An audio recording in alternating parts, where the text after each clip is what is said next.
Halo teman-teman, assalamualaikum. Kembali lagi di channel aku. Hari ini agak sedikit spesial ya, karena aku gak sendirian. Karena kemarin kita udah lama banget gak bahas tentang perkuliahan. Kali ini aku bawa narasumber yang kece, yang bakalan kita tanya-tanya hari ini. Dan hari ini kita akan bahas tentang salah satu jurusan yang ada di Universitas Trunojoyo Madura, khususnya di Fakultas Ilmu Pendidikan, yaitu Pendidikan Informatika. Oke, langsung aja kita sapa bintang tamu kita hari ini. Halo Dek Pratama. Mungkin bisa disapa dulu perkenalan. Ya, perkenalkan, nama saya Muhammad Pratama Ari dari Prodi Pendidikan Informatika semester akhir. Ya, alhamdulillah barusan lulus setelah yudisium tahun ini. Ya, terima kasih. Oke, teman-teman. Mungkin bisa dikasih IG-nya, akun IG-nya. Ya, untuk akun Instagramnya Pratama Art, dan saya juga punya YouTube channel. Oh iya. Yang mana namanya Pratama Art juga. Oke, nanti kita langsung taruh di kolom deskripsi ya teman-teman. Oke, hari ini kita akan bahas tentang jurusan pendidikan informatika. Tapi sebelumnya kita tanya dulu gini, apa sih pendidikan informatika itu? Pendidikan informatika yaitu sebuah jurusan yang ada di Fakultas Ilmu Pendidikan. Jurusan ini menaungi yang mana jika kalian nanti ingin menjadi guru di sekolah SMK atau sekolah-sekolah IT, yang mana prospek jurusan ini nanti menghasilkan suatu lulusan untuk tenaga pengajar di suatu sekolah maupun yayasan. Dan tidak hanya itu saja, ada juga jadi salah satu teknisi atau perusahaan yang mana menggunakan ijazah tersebut tidak hanya di sekolah saja, tapi di perusahaan seperti teknik informatika itu juga bisa dimasukkan oleh anak dari pendidikan informatika. Ya. Ternyata nggak cuma guru aja ya teman-teman. Terus ngomong-ngomong, ini kira-kira Kak Pratama, aku manggilnya Kak Pratama aja ya tuh. Kak Pratama ini dulunya kok bisa sih masuk ke pendidikan informatika yang ada di UTM? Motivasinya apa Kak? Jadi dulu motivasinya itu dari kakak tingkat atau kakak kelas yang dari SMK itu memberi saran atau masukan ketika ada ghost to school atau ketika ada mahasiswa memberikan sosialisasi ke sekolah. Iya. Nah, yang mana dari situ saya termotivasi agar masuk ke pendidikan informatika. Yang pertama itu jurusan ini jarang diminati, terus lulusannya itu juga masih sedikit di UTM, tetapi prospeknya itu lumayan besar karena jarang yang masukkan ke prodi ini. Nah, mungkin itu. Oh iya. Berarti memang dari awal itu pengennya ke pendidikan infor ya? Iya. Iya. Karena sudah dikasih tahu tadi ya teman-teman, kira-kira pendidikan informatika itu bahas tentang apa sih Kak di dalamnya itu? Dalam pendidikan informatika yang pertama ada pendidikannya itu sendiri, seperti dasar-dasar pendidikan, nah, evaluasi pendidikan, bagaimana cara kita mendidik dan mengatur siswa atau wali murid. Selain itu juga kita ada praktikum, yang mana praktikumnya itu tentang informatika. Ada juga praktikum tentang informatika itu ada 3 ya Mbak. Oh, iya, ada dari ini TKJ, teknik komputer jaringan, ada RPL, rekayasa perangkat lunak, dan multimedia. Nah, ketiga-tiganya ini diujikan atau dipraktekkan di lab komputer. Nah, yang pertama itu ada TKJ, yaitu pemrograman web seperti itu. Kemudian yang kedua itu RPL, membuat aplikasi-aplikasi atau software. Nah, kemudian yang multimedia ini kayak membuat video animasi seperti ini. Nah, kemudian multimedia itu juga banyak, ada juga foto, fotografi, videografi, kemudian editing video, editing foto. Nah, mungkin seperti itu sih gambarannya. Pantes ya teman-teman kalau Kak Pratama ini banyak sekali talentnya ya, mulai dari videografi, terus ngedesain, fotografi. Kak Pratama ini jago banget. Jadi buat teman-teman yang mau mau pakai jasanya Kak Pratama bisa langsung DM di Instagramnya ya. Oke, sekarang langsung aja kalau misalkan mata kuliah nih Kak yang ada di pendidikan informatika. Oh, yang 3 tadi ya? Iya. Mata kuliah inti gitu ya. Terus ada yang khas gak dari pendidikan informatika ini? Untuk yang khas ini mungkin dari ini. Kan setiap lulusan itu sering membuat aplikasi atau game edukasi atau media pembelajaran.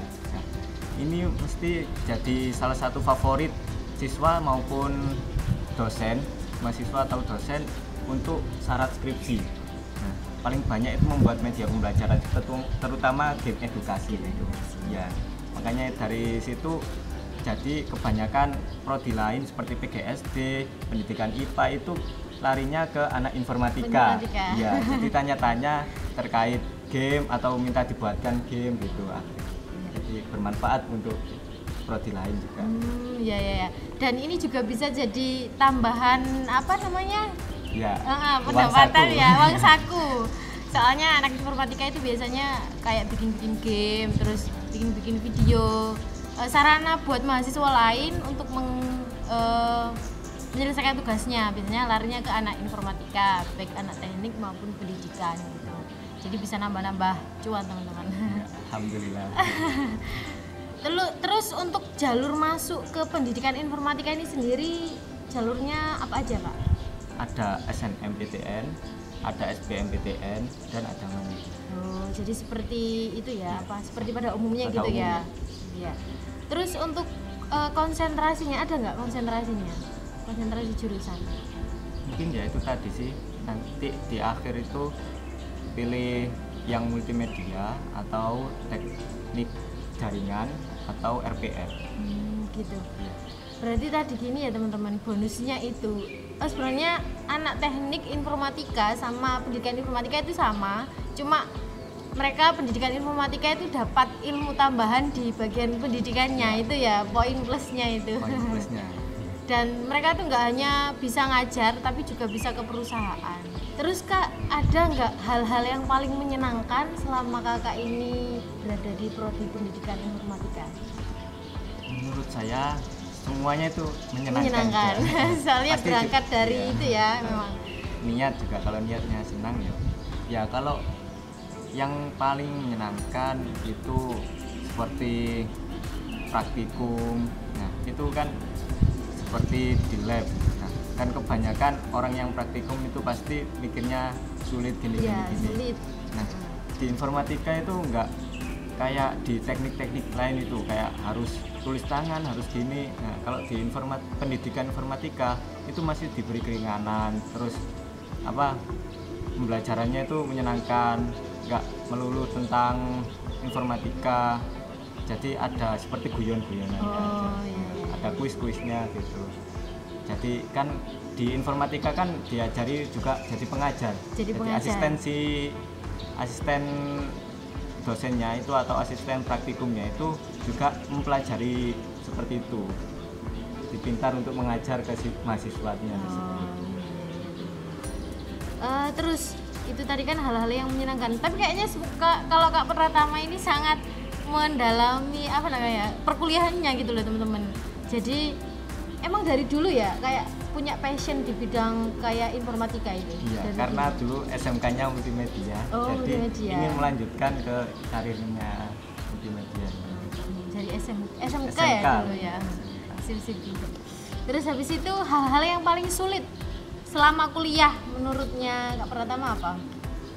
Yang paling sulit itu mengajar ya. Mengajar. Iya, karena saya dulu emang basicnya belum pernah mengajar dan pernah magang 1 itu masih canggung gitu. Kurang bisa. Semester berapa itu magang 1? Semester 3.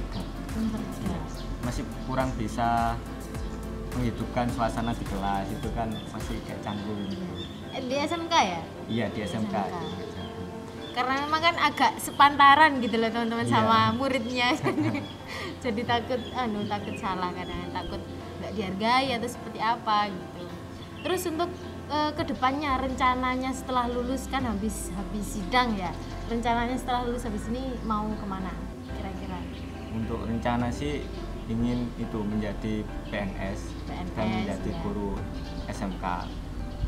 jika PNS tersebut masih belum bisa, ya mencoba melamar di perusahaan. Amin. Doakan teman-teman ya, semoga bisa lolos PNS. Tapi kayaknya meskipun di luar itu kan Kak Pratama ini sudah punya skill ya, jadi bisa mengembangkan skillnya juga gitu loh, nggak khawatir dengan PNS atau ke perusahaan tadi. Alhamdulillah juga saya sekarang sudah kerja. Oh, ya, alhamdulillah. sebelum ada lulus di informatika ini saya Belum juga yudisium? iya, Belum lulus ya. saya Dari sudah- semester berapa kira-kira sudah? semester 7. Semester 7. Ya, semester 7 saya kerja di percetakan. Di percetakan. Kemudian semester 8 ini saya beralih ke ini. Yayasan, sekolah. Yayasan. Ya. Oh, ngajar gitu ya? Enggak, tapi bagian admin. Oh, bagian admin. IT. Oke, siap. Keren banget ya pokoknya. Terus kira-kira untuk praktek di lapangannya itu mulai dari kapan, terus apa saja Kak? Ini praktek di lapangan itu ada 2. Iya, Ya, seperti magang di sekolahan, kemudian di perusahaan. di perusahaan. Ya, saya dulu itu di SMK di Bangkalan, kemudian setelah itu semester 5 itu magang di perusahaan. Di perusahaan. Pasti ya, pasti satu Iya. mahasiswa pasti dapat dua-duanya itu ya? Iya, pasti. Oh, berarti memang sangat lengkap paketnya teman-teman. Dan di perusahaan itu kita terjun di informatikanya. Di informatikanya. Kalau di sekolahan ini baru membuat RPP seperti itu dan lain-lain, mengajar. Iya. Tapi kira-kira semua jurusan pendidikan informatika di kampus lain juga seperti itu nggak? Dapat 2 ilmu itu nggak? Apa Iya. hanya di sini? Oh, semuanya ya? Semuanya. Rata-rata. Tidak hanya di UTM saja, di luar pendidikan informatika juga seperti itu. Juga dapat mengajar dan bekerja di perusahaan. Di perusahaan. Ya, berarti prospek kerjanya itu nggak cuma ngajar ya teman-teman, tapi juga bisa di perusahaan gitu. Kira-kira apa nih tips untuk para maba yang ingin masuk ke pendidikan informatika atau sekarang berada di pendidikan informatika? Kadang kan ada yang tidak sesuai sama kemauannya gitu loh. Mungkin ada yang salah jurusan. Iya, gitu salah ya. jurusan. Nah, Menurut saya, jika Anda merasa atau maba itu merasa salah jurusan, nah kita harus niat lagi dari awal. Nah, kita ambil di informatika itu kenapa? Jika salah jurusan, kita harus diri kita sendiri, koreksi diri kita sendiri, apakah diri kita ini cocok. Nah, jika kita merasa cocok, kita lanjutkan saja passion ini. Nah, seperti itu. Kemudian untuk para maba, jangan sampai patah semangat atau jangan sampai menyerah, karena di pendidikan informatika ini tidak seperti di teknik atau di prodi yang lain. Karena di pendidikan informatika ini kita sebagai mahasiswa itu diajari tentang mengajar saja dan praktek di lapangan. Mahasiswa baru tidak boleh menyerah dulu di awal, harus semangat. iya, iya. Sip. Oke teman-teman, mungkin itu saja bincang-bincang kita pada hari ini.